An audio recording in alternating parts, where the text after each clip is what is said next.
Ya, terima kasih Anda masih bergabung bersama kami, pemirsa, dan kini kembali sudah bergabung rekan Prisa Sombodato. Dan kali ini di segmen Create Up kita akan membahas peluang cuan startup vegan personal care asli Indonesia. Sudah tersambung melalui video conference ada Mbak Yunike Salomit, co-founder and CEO of Dr. Soap. Halo, apa kabar? Halo, apa kabar Risa dan Vicky? Kabar yang luar biasa, thank you ya sudah join Mbak Yunike. Gimana sih melihat market produk personal care di Indonesia sejauh ini, dan kita juga mau tahu gambaran perkembangannya tuh seperti apa sih? Oke, saya yakin produk personal care di Indonesia itu pasti akan berkembang dari tahun ke tahun. Di tahun 2024 sendiri aja, pasar personal care di Indonesia diperkirakan mencapai sekitar 9 miliar US dollar dan meningkat terus 4%-an gitu per tahun. Apalagi kalau misalnya saya bandingkan dengan tahun 2015 waktu pertama kali Dr. Soap launching, tentu dalam 9 tahun ini banyak sekali perubahan trends dan needs untuk market personal care di Indonesia, dan kebutuhan orang kayaknya juga semakin spesifik. Jadi marketnya juga mulai berubah dari mengarah dari bahan sintetik ke plantation. Oke, yang lebih vegan dan juga terhadap Ya, lingkungan cukup ramah, dan juga yang paling penting adalah efek terhadap tubuhnya, tidak ada iritasi dan lain sebagainya begitu ya, ya. Trennya sekarang masyarakat benar, lebih aware. Oke, apa sih yang benar. membuat pertumbuhan marketnya nampaknya belakangan ini dinilai cukup menarik begitu, Mbak Yunika? Oke, tentu pasti pertumbuhan penduduk, kemudian pertumbuhan ekonomi juga ya meningkat dengan sangat baik, kemudian perubahan gaya hidup, faktor lingkungan, dan yang terakhir yang mempengaruhi juga keterbukaan akses informasi. Masyarakat Indonesia itu sekarang cukup dewasa dalam memilih produk personal care mereka, dan juga cukup paham ingredients yang boleh apa dan yang nggak boleh itu apa. Oh, lantas apa sih yang biasanya dihadapi oleh masyarakat dengan kulit sensitif saat mencari produk personal care? Masalahnya itu kalau dari pengamatan kita, pilihan produk personal care yang cocok untuk kulit sensitif itu nggak banyak di Indonesia, termasuk lokal brand-nya. Jadi masyarakat itu sulit mendapatkan produk personal care yang cocok, mungkin karena mereka belum bisa mengidentifikasi masalah kulit mereka itu sebenarnya apa. Dan waktu mereka mencari, mereka tuh langsung melihat ingredients, feature, claim, certification, dan mereka jauh lebih picky. Tapi kalau misalnya udah cocok, tingkat repurchase-nya itu akan semakin tinggi gitu. Karena buat orang yang kulitnya sensitif, kecocokan dan keamanan kualitas produk untuk pemakaian jangka panjang itu sangat penting sekali. Lalu solusi apa yang dihadirkan melalui produk-produk dari Dr. Soap sendiri? Oke, solusinya Dr. Sup sejak 2015 kita hadir menawarkan solusi produk yang cocok untuk kulit sensitif untuk segala usia, mulai dari produk perawatan rambut, tubuh, tangan, sampai produk kebersihan rumah tangga seperti laundry deterjen, cairan pencuci piring, buah dan sayur, pembersih gadget, toilet, cairan pembersih lantai, sabun cuci tangan, dan lain-lain. Dan sehingga konsumen punya beragam pilihan gitu untuk produk yang aman digunakan. Dan sejak 4 tahun yang lalu, Dr. Soap kita mencari beragam ingredients berbahan tumbuhan yang cocok untuk kulit Asia dan iklim tropis Indonesia. Maka dari itu, tahun 2022 kemarin, Dr. Soap mulai masuk ke vegan market untuk personal care kategori, dan produk ini sekarang jadi highly recommended untuk kulit sensitif, eczema, psoriasis, orang dengan autoimmune, sampai cancer survivor. Oke, Oke. kalau saya lihat ya dari media sosialnya, Instagram gitu ya, ini followernya juga sudah sangat banyak. Kemudian tertulis bahwa nomor satu vegan personal care for sensitive skin, bahkan menang award. Boleh Ya. diceritakan sedikit award apa? Oke, nah award yang kita menang, kita sekarang total ada 15 award yang kita Oh, sudah miliki di Dr. Soap, dan yang terakhir itu bulan lalu kita baru saja memenangkan award sebagai Best Shampoo in Indonesia. Fiturnya sangat bagus, berbahan dasar tumbuhan, no silikon, no sulfat, dan wanginya pun enak. Jadi itu salah satu pencapaian milestone selama 9 tahun ini berdiri. Oke, dan juga pengakuan dari market begitu bahwa memang produk yang dihadirkan oleh Dr. Soap sendiri sesuai dengan apa yang diinginkan oleh pasar. Lalu apa Ya. yang sebetulnya jadi plus point lah dari Dr. Soap sih dibandingkan dengan produk sejenis lainnya? Oke, kita punya komitmen untuk kita menghadirkan produk yang berkualitas premium. Jadi plant-based dari alam, halal, vegan, memiliki sertifikasi animal free DNA dan dermatological tested. Pilihan aromanya pun sangat mewah, tapi harganya terjangkau. Jadi nilai tambah itu yang membuat Dr. Soap semakin jadi top of mind buat masyarakat Indonesia. oh, oke. Nah, kita tahu bahwa tadi ya kesadaran masyarakat akan produk-produk yang lebih ingredients-nya itu lebih sehat begitu sudah mulai tinggi, tapi biasanya itu masih terjadi di kota-kota besar begitu ya. Kalau di daerah kan mungkin belum terlalu. Nah, sejauh ini produk apa sih yang paling banyak peminatnya? Nah, sebenarnya produk Dr. Soap itu adalah awalnya waktu berdiri kita tuh di produk antiseptik dan disinfektan. Jadi di 6 tahun pertama best sellingnya kita tuh seputar produk itu.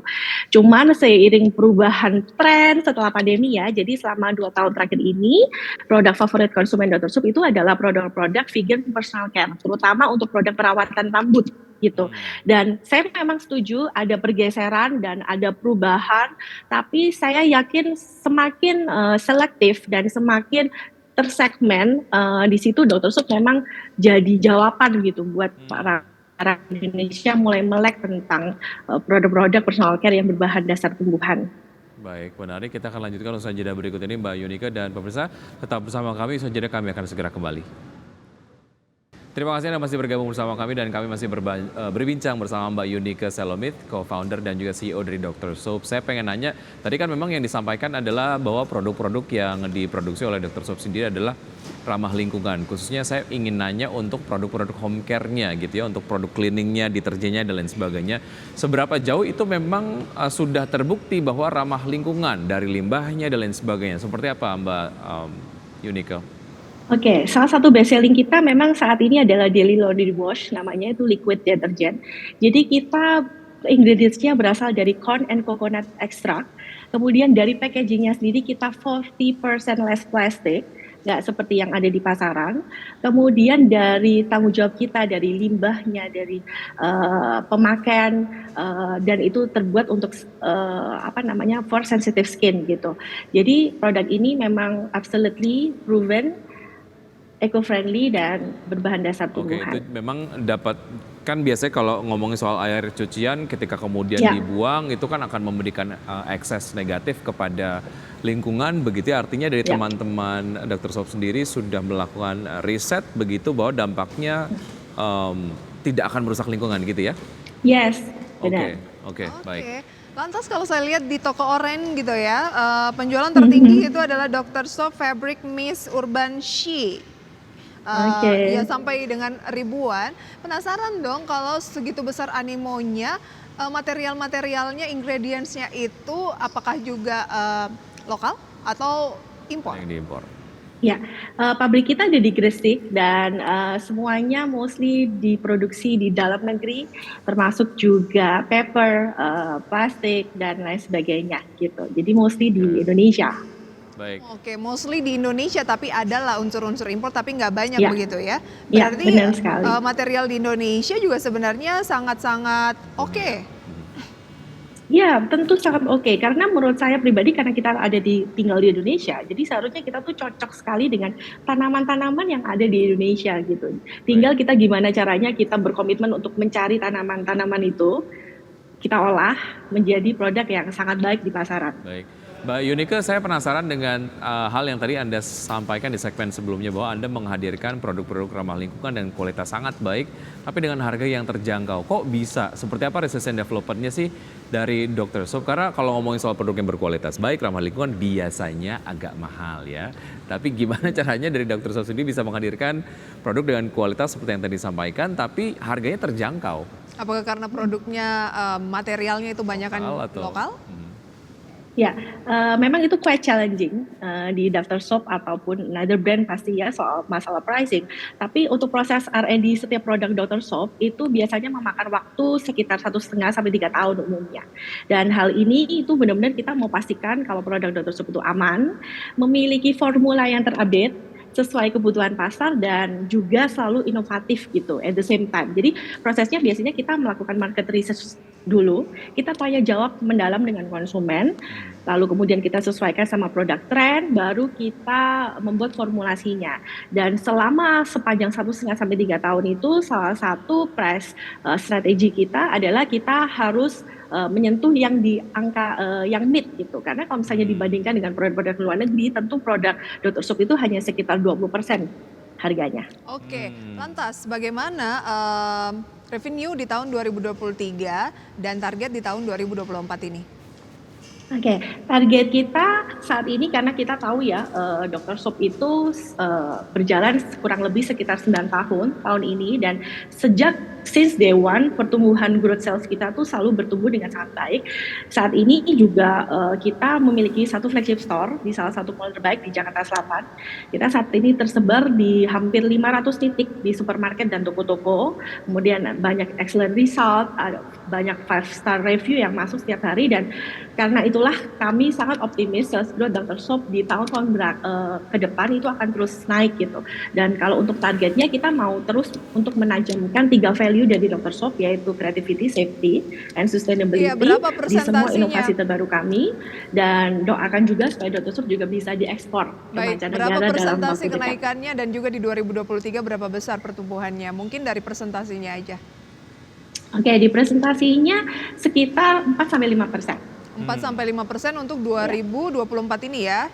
Targetnya. Oke, kalau target kita ya minimalnya segitu. Oke, kalau pertumbuhan dari 2022 ke 2023 berapa banyak? Pertumbuhannya saat ini kalau dibilang secara percentage itu terus naik ya. Terus naik mungkin sekitar 10%-an. Oke, tapi baik. kami yakin ya.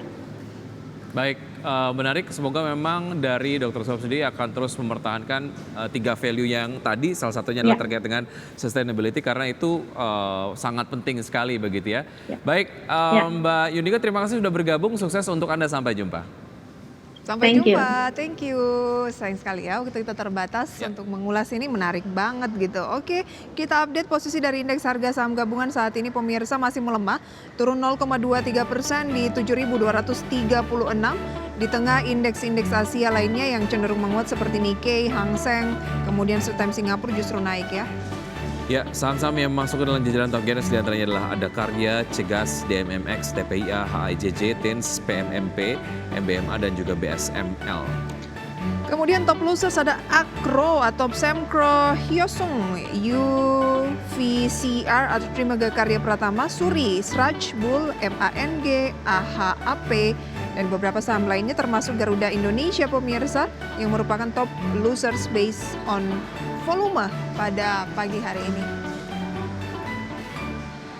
90 menit kami menemani Anda pemirsa dalam Power Breakfast. Ya, semoga pembahasan hari ini dapat menjadi referensi dan sumber informasi untuk Anda. Tetap perbarui informasi Anda hanya di IDX Channel, your trustworthy and comprehensive investment reference. Saya Wiki Adrian. Dan saya Prisa Sompodatus. Sampai jumpa.